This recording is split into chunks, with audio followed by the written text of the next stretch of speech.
aula. Hoje é a aula 1, História da Bíblia. A gente está fazendo Bibliologia, Introdução à Bibliologia. Então, pessoal, a gente está transmitindo essas aulas aqui porque algumas pessoas têm algumas dúvidas sobre a Bíblia. A maioria das pessoas que eu converso fala assim: poxa, eu leio a Bíblia, mas eu não entendo. E por muitos anos também, eu também li a Bíblia e não conseguia entender algumas coisas. Porque a Bíblia ela não é um livro para você simplesmente ler como você lê qualquer outro livro. Ela é um livro para ser estudado. Desde a Antiguidade, antes do Novo Testamento, os escribas, os fariseus, que eram doutores da lei, eles sempre estudaram as Escrituras. Então, você precisa entender como ela funciona. E eu pude ter um entendimento maior disso quando eu cursei Direito. Sou formada em Direito, sou bacharel em Direito pela Unesa. E quando eu fazia Direito, os professores batiam muito nisso. Você tem que entender o código. Se você não entender como o código funciona, o Código Civil, Penal, Civil Processual, Constituição Federal, se você não entender como ele funciona, você vai ficar perdido. Porque as provas você podia levar o código. Então todo mundo achava assim, beleza, posso usar o código. A gente tinha ideia assim, prova de consulta. E não era. Porque você tinha que saber exatamente onde estavam as coisas. Por exemplo, eu trouxe um código aqui para vocês verem. Esse código é meu, antigo, da época que eu estudava, 2012. Aqui você tem Constituição Federal, você tem Código Civil, Código Penal, Código de Processo Civil. Então a primeira coisa que você tinha que entender é: de que matéria está tratando? A matéria que está tratando aqui é um problema de direito civil. Mas qual é o problema que está acontecendo aqui, por exemplo, numa questão? É um problema de herança. Então não adianta eu estar abrindo o Código Civil sem saber aonde fica a parte das heranças. No caso do Código Civil, é o capítulo 8, a partir do artigo 1828, vai falar de petição de herança. Então, você imagina, se eu abro o Código Civil lá no 1 e vou procurando o que a lei fala sobre petição de herança. Então, o que eu tenho que já saber? Puxa, não, petição de herança já é lá, começando do artigo 1824. E aí, você consegue entender como é que o código funciona. E quando eu estudava, eu tive essa sacada assim também. Falei, poxa, a Bíblia é quase parecido com isso. Eu preciso saber como ela funciona, do que aquele livro fala, do que aquele outro livro fala, para entender melhor. E essa é a proposta da nossa aula. É entender o que a Bíblia fala, como ela fala, do que ela está falando, para a gente conseguir entender a mensagem que ela vai passar. Tem alguma pergunta, Samuel? Ok. Então, a proposta da gente é isso. É só fazer você conseguir manusear a Bíblia de uma forma correta. É fazer você entender que cada livro tem uma especificidade, tem um propósito, foi feito naquele tempo de uma maneira, a Bíblia é muito atual. Claro que ela serve até hoje, mas teve um propósito pelo qual foi escrito, tem um pano de fundo por trás e tem um acontecimento. Então vamos lá começar pelos slides. Pode passar, Samuel. A história da Bíblia. Vou lá passar. O slide está aqui do lado. Confere aí, está do ladinho, certinho? Ok. Eu estou com 2 ajudantes aqui, já agradecendo. Samuel, meu filho, meu marido, Zé Marcos. Porque, olha, gente, foi prova passar esse negócio hoje. Vamos lá, Samuel, pode passar. Então, a gente vai entender a história da Bíblia. Como é que esse livro chegou na nossa mão? Antes disso, está vendo o versículo aí? No Salmo 19, verso 1, diz assim: os céus proclamam a glória de Deus, o firmamento anunciam as obras das suas mãos. Está no livro de Salmos. O que o salmista está querendo dizer com isso? É que mesmo antes de ter uma linguagem escrita sobre a Bíblia, Deus já se revelava e se manifestava através da natureza, da obra da natureza que ele fez, né? Hoje nós temos a palavra de Deus impressa e escrita, mas Deus se revela na natureza. Pode passar, Samuel. Pode passar, Zé. Então, Romanos, capítulo 2, verso 15. Está no slide certo, Zé? Romanos 2,15, está aí certinho? Então, os quais mostraram a obra da lei escrita em seus corações, testificando juntamente a sua consciência e os seus pensamentos, quer acusando, quer defendendo. O apóstolo Paulo escreve isso no livro de Romanos, né, explicando que a lei do Senhor e a palavra do Senhor, ela já foi escrita nos corações do homem de que forma? De uma lei moral. Todo mundo tem uma lei moral dentro de si. É por isso que às vezes a gente vai em lugares tão inóspitos, aldeias e florestas, lugares onde não chegou tecnologia, não chegou recurso, não chegou informação. Mas a pessoa sabe que não pode matar, a pessoa sabe que algumas coisas ela não pode fazer. Então Deus colocou uma lei moral dentro do ser humano. E isso também é uma manifestação, né, da palavra de Deus. Pode passar, Samuel. Passa. Próximo slide. Toda vez que o Samuel passar, você tem que passar. Vamos lá. Papiro. O que é o papiro? Pode passar. Então, você está vendo esse círculo aí vermelho? Está aparecendo para você. Está aparecendo, Samuel? Está aqui do ladinho, certinho? Beleza. Papiro, a planta aquática Cipérios papyrus era encontrada nas margens do rio Nilo. Então, nas margens do rio Nilo, você tinha essa planta que eles pegavam esse caulezinho aí que está circulado em vermelho. Pode passar. Então, essa é a mais antiga matéria-prima para a fabricação de papel. Isso foi há 3.000 anos antes de Cristo. Deixa eu ver se passou ali. Aqui do lado, ó. Tá passando certinho? Pode passar o próximo, porque vai ter mais um negocinho escrito. Pode passar. Então, ó, aqui tem um versículo que fala dessa planta, do junco. Ó. Porventura, cresce o junco sem lodo, ou cresce a espadana sem a água? Ela era uma planta que crescia ali nas margens do rio Nilo. Pode passar. Agora a gente vai ver, passa, se eu não me engano, isso.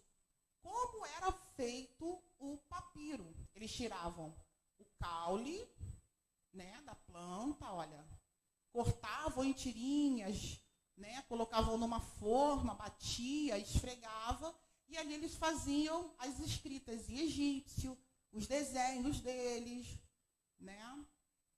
Pode passar. Qual é a origem do nome da Bíblia? Vamos lá. Como é que cada um fala uma coisa? Então vamos ver o que o historiador fala. Pode passar. Tem que estar sincronizado, gente. O caule do papiro, né, em grego chama biblos. Pode passar. O diminutivo de biblion, biblos em grego é biblion. Daí, nome grego, pode passar. O plural de biblion, em grego, é bíblia, né? Que dá aquela ideia de vários livrinhos, vários bíblios, então é Bíblia. Por isso que hoje a gente fala que a Bíblia quer dizer coleção de livros. A gente já ouviu isso muito por aí, mas a origem do nome dela é grego. Pode passar. Vamos lá. Também existiam os pergaminhos. Pergaminhos, eles eram feitos de pele de animais. Passa, por favor. Passou, Zé?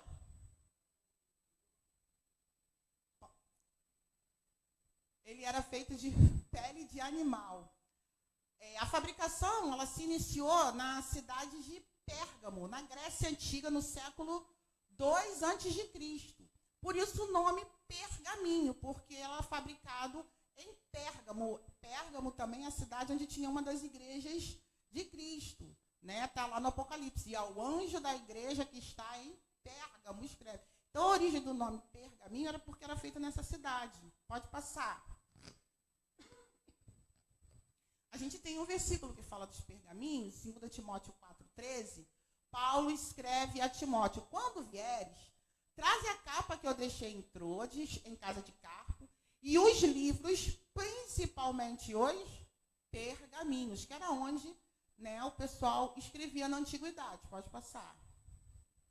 E daí, depois de muitos anos, veio o papel. Pode passar.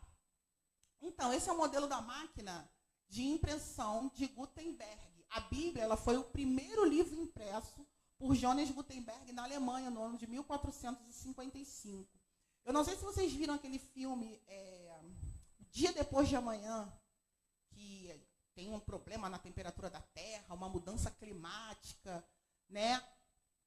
E eu esqueci o nome do ator que faz, eu não sei o que, Jonas Quaid, sei lá. E aí tem uma mudança climática na temperatura e começa a esfriar tudo. E eles estavam presos dentro de uma biblioteca, se eu não me engano, uma biblioteca em Nova York. E eles precisavam se aquecer de qualquer jeito. Então eles começaram a queimar todos os livros para poderem se aquecer. Depois vocês veem o filme, é muito bom. E a hora que eles pegam um livro bem grandão, era a Bíblia de Gutenberg, o primeiro livro impresso, né, na história da humanidade. E aí tem uma das personagens do filme que ela agarra aquela Bíblia e fala: não, isso aqui vocês não vão queimar. Queima tudo que é livro aí.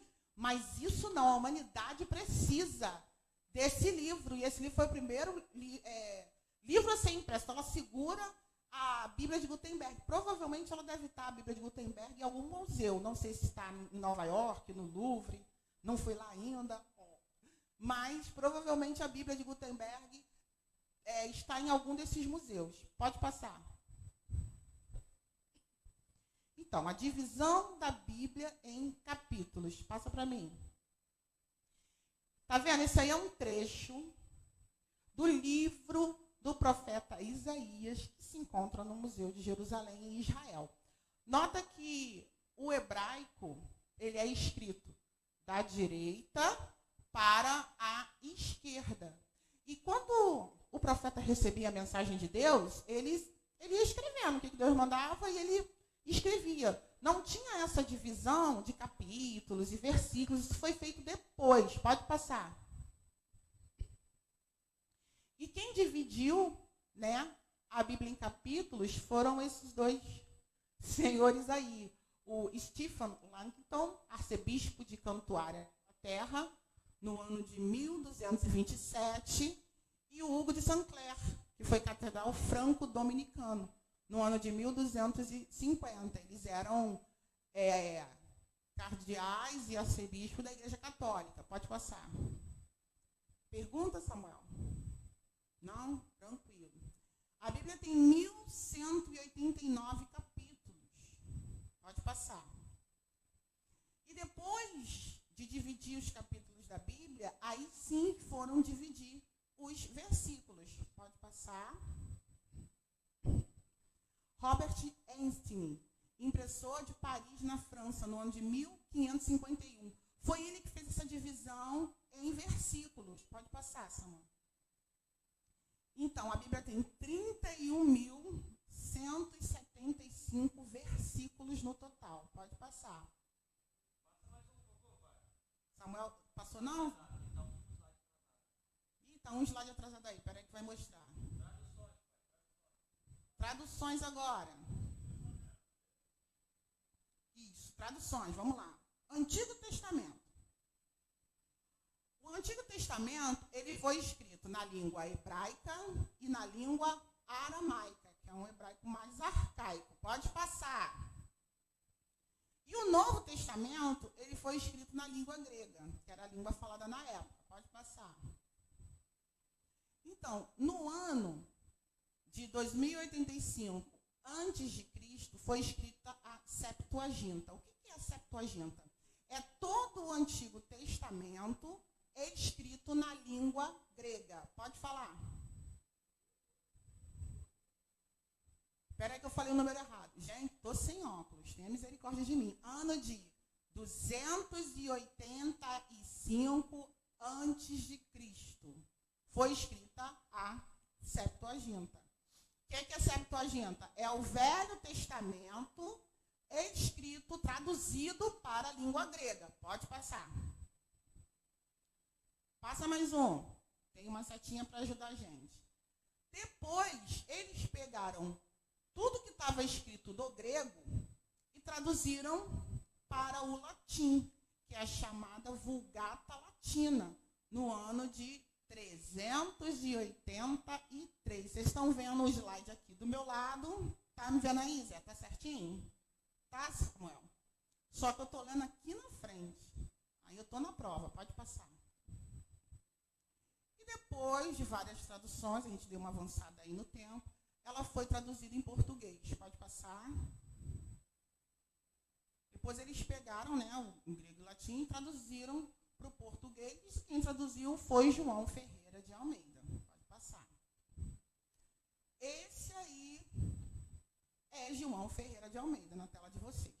Foi ele quem traduziu a Bíblia para o português. Como é que ele fez isso? Passa para mim. Ele começou pelo Novo Testamento, no ano de 1676.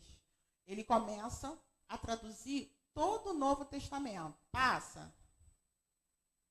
E no ano de 1681, ele faz a publicação do Novo Testamento. Pode passar. O que acontece? Quando ele começa a fazer a tradução do Antigo Testamento, ele morre no ano de 1691, né? E ele foi até Ezequiel 48, 21. Lembrando que a Bíblia estava separada em capítulos e versículos, para aqueles camaradas que a gente já viu lá atrás. Ele foi fazendo a tradução, mas quando chegou em Ezequiel 48, 21, no ano de 1691, ele acabou morrendo. Pode passar.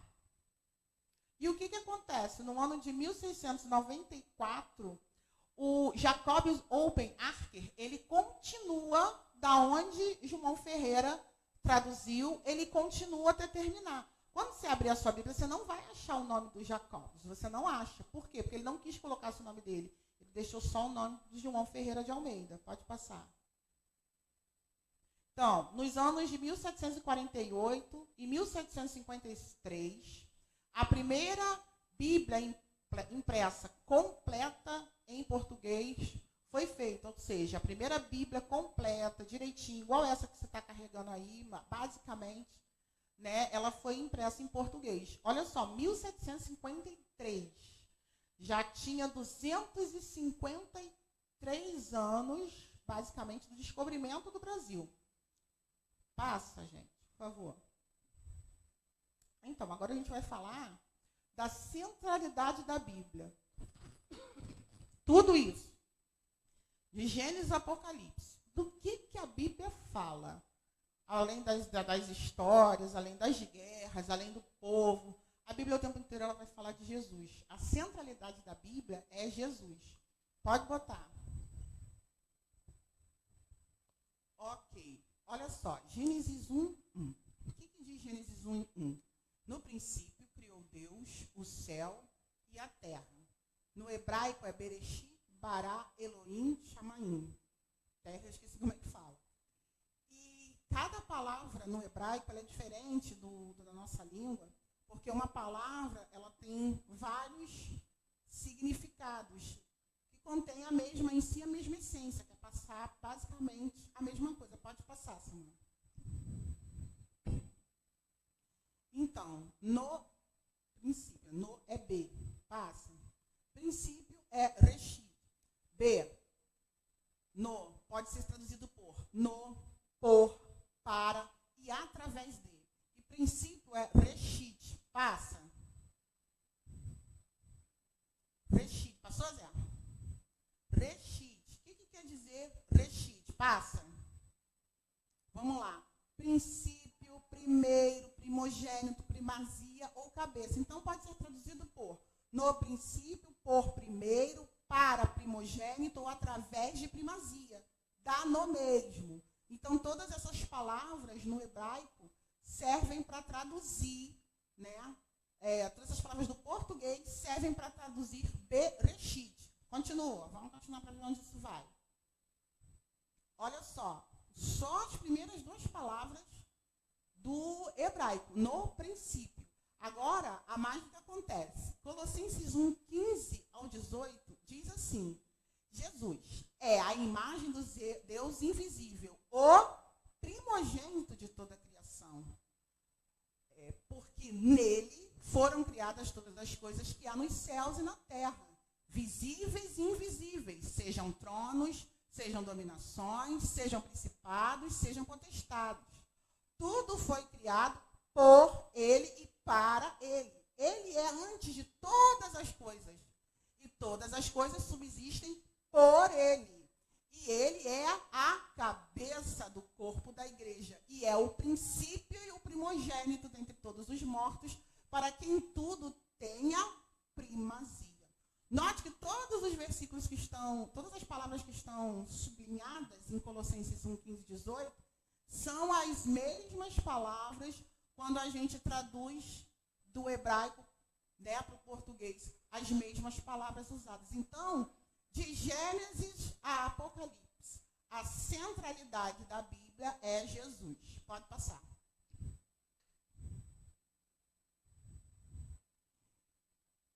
Então, concluindo essa primeira aula, a gente fecha com Salmo 119 e 140. A tua palavra é muito pura, por isso o teu servo a ama. E a gente que ama a palavra de Deus precisa se esmerar em estudar e se debruçar nas Escrituras, né? Que o Senhor abra os nossos olhos, como abriu dos discípulos de Emaú, para compreender